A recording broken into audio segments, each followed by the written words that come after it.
ये video NATO संगठन पर है। रूस द्वारा यूक्रेन पर जो आक्रमण हुआ उसके बाद नाटो पर संगठन का क्या प्रभाव हुआ है या नाटो क्षेत्र में क्या प्रभाव हुआ है उस पर है ये, और क्या संभावित प्रभाव हो सकते हैं, परिणाम हो सकते हैं भविष्य में। Article the fall out of Putin helping make NATO great again, Hindu में प्रकाशित 11 मई को 2023 पर आधारित है ये।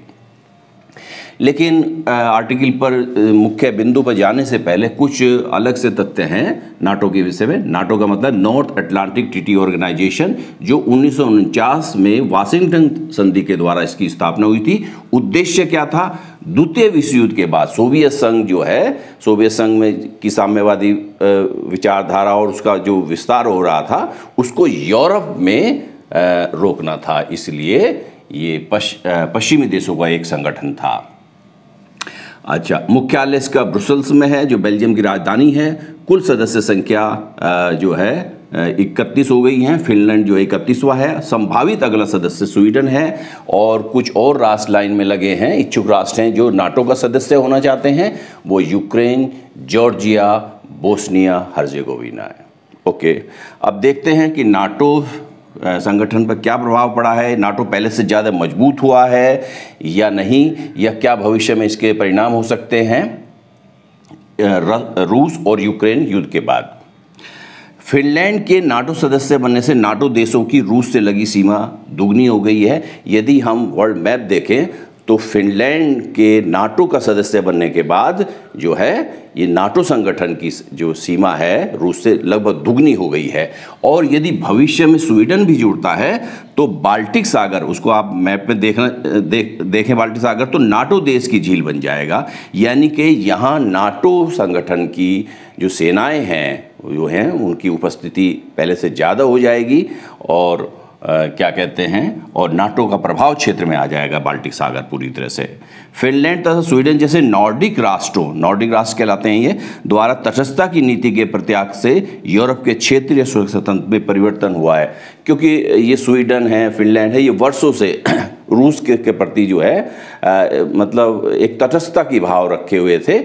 लेकिन अब जो है नाटो संगठन में जाने से इनका परिणाम ये होगा कि अब रूस के साथ इनके जो पहले से संबंध हैं, जो एक प्रकार से बहुत अच्छे संबंध भी नहीं थे, बहुत ख़राब भी संबंध नहीं थे, लेकिन अब वो संबंधों में परिवर्तन आया है जब से क्या कहते हैं रूस ने यूक्रेन पर आक्रमण किया है। यूरोप की प्रतिष्ठा को धक्का पहुंचा है। क्यों? क्योंकि यूरोप जो कहीं ना कहीं यूक्रेन, जो उसके यूरोप के जो पड़ोस में जो यूक्रेन वार हुआ है, रूस ने जो यूक्रेन पर आक्रमण किया है उसको रोकने में विफल रहा है। तो कहीं ना कहीं उसकी एक अंतर्राष्ट्रीय जो छवि है उसको नुकसान हुआ है, धक्का पहुंचा है। यूरोप के राष्ट्र पहले से और अधिक संगठित हुए हैं तथा नाटो संगठन अधिक शक्तिशाली और प्रासंगिक होकर उभरा है। पुतिन की ये विफलता मानी जाती है।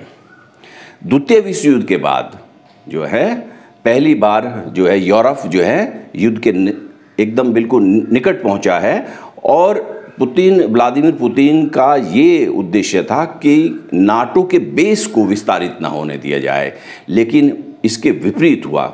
नाटो का जो है विस्तार जो है, जैसे फिनलैंड का नाटो संगठन में जुड़ना बहुत तेज़ी के साथ हुआ और स्वीडन और दूसरे राष्ट्र भी जो है, स्वीडन की तो औपचारिकता ही बची है और बाकी राष्ट्र भी इच्छुक हैं बनने के लिए। तो कहीं ना कहीं जैसे पुतिन की ये इच्छा थी कि नाटो के बेस को कमज़ोर किया जाए, तो ठीक इसके विपरीत हुआ। नाटो अधिक शक्तिशाली और प्रासंगिक होकर उभरा हुआ है।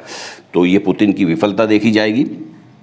अच्छा, स्वीडन तथा फिनलैंड जैसे देश के सामाजिक आर्थिक विकास प्रभावित होंगे, क्योंकि अगर नाटो संगठन में कोई भी राष्ट्र जुड़ता है तो उसका सैनिक व्यय में उसकी वृद्धि होगी। और ये जो स्वीडन, फिनलैंड जैसे हैं, ये सामाजिक आर्थिक विकास के, ये मानव विकास सूचकांक देखें तो इसमें जो है इन लोगों का काफ़ी अच्छा इनका परफॉर्मेंस रहता है। तो नाटो संगठन में जुड़ने पर व्यय में वृद्धि होगी तो सामाजिक आर्थिक जो प्रोग्राम हैं इनके कहीं ना कहीं दबाव में आएंगे। ये स्वीडन, फिनलैंड है, नॉर्वे हैं, तो इस प्रकार की जो कंट्री हैं ये अपने मानव विकास सूचकांक के लिए एक कल्याणकारी राज्य के रूप में इनकी एक पहचान है, मॉडल है, आदर्श हैं विश्व में, तो कहीं ना कहीं नाटो संगठन से इनका व्यय बढ़ेगा और सामाजिक आर्थिक विकास भी प्रभावित हो सकते हैं। मरमंस्क से लेकर सेंट पीटर्सबर्ग तक के क्षेत्र के लिए रूस की चिंता बढ़ी। मरमंस्क रूसी बंदरगाह है और सेंट पीटर्सबर्ग, ये जो एरिया मरमंस्क से लेकर जो है सेंट पीटर्सबर्ग तक रूस का सामरिक और आर्थिक रूप से कोर एरिया माना जाता है, बहुत ही अत्यंत महत्वपूर्ण क्षेत्र माना जाता है। और यदि हम मैप में इसको देखें, विश्व के मानचित्र पर देखें, तो ये पूरा क्षेत्र रूस का पश्चिमी क्षेत्र है जो फिनलैंड से लगा हुआ है। और फिनलैंड का नाटो में संगठन का मतलब है कि रूस को अपने इस क्षेत्र की निश्चित रूप से चिंता करनी होगी और चिंता उसकी बढ़ जाएगी।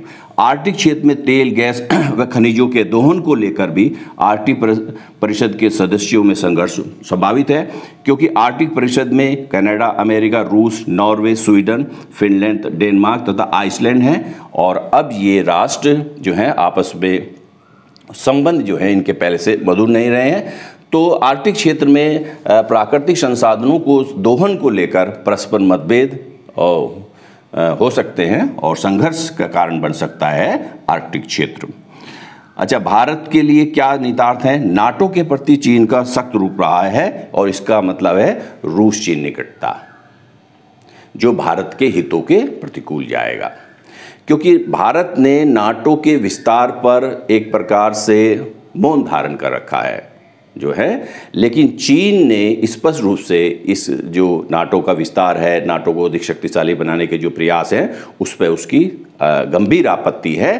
तो कहीं न कहीं उसकी गंभीर आपत्ति रूस के उसको निकट लेके जाती है, जो भारत के हितों के हिसाब से अनुकूल नहीं माना जाएगा। नॉर्डिक क्षेत्र में नाटो का प्रभाव बढ़ने से भारत के सामरिक विकल्प जो है जटिल हो जाएंगे, क्योंकि आर्कटिक जो परिषद है उसमें ऑब्जर्वर पर्यवेक्षक का दर्जा है और भारत के लिए बड़ा मुश्किल होगा कि अपने परंपरागत दोस्त के साथ भी अच्छे संबंध बनाए और आर्कटिक परिषद से भी जुड़ा जाए, इस क्षेत्र से भी अपने संबंध बनाए रखें सही जो हैं।